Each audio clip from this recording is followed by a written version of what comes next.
এলে তোর জিনিস ঘুরে নিয়ে যা। শুধু ডানটা যে ওই ডানটাতে আবার যেদিন ফুল ফুটাতে পারবি সেই দিন আসিস।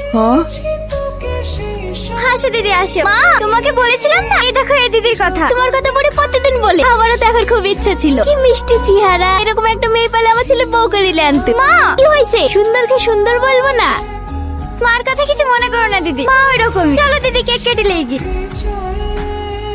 এই মাই, এখানে ভেবে ফুলের ডানটা গিয়ে পুঁতে রেখেছে। আর বলো না, আমার ভাই কোন মেয়ে নাকি ওকে বলেছে এই ডানটাতে ফুল ফুটলে তবে ওর ভালোবাসা অ্যাকসেপ্ট করবে। প্রতিদিন জিজ্ঞেস করে করে বাড়ির লোকের মাথা খারাপ করে ফেললো। ফুল ফুটবে তো, ফুল ফুটবে তো। একদিন তো মা রাগ করে ফেলেই দিছিল। সেদিন সারাদিন না খেয়ে বসেছিল। মা আবার সারগত থেকে কুইলে এসে দিয়েছে, তারপরে গা খেয়েছে। তুমিই বলো ওই ডানটাতে কোনোদিন ফুল ফোটে? দিদি ও দিদি, তোমার আবার কি হলো? কিছু না, ওর ভাই বাড়িতে আছে। হ্যাঁ বাড়িতেই আছে, কাকে রক্ত দিতে গিয়েছে। জানো দিদি, ও তোমার মতো, কারোর বিপদ দেখলে ছুটে চলে যায়। এলে ছুটকি তুমি? তুই ওকে চিনিস নাকি? না না, এলে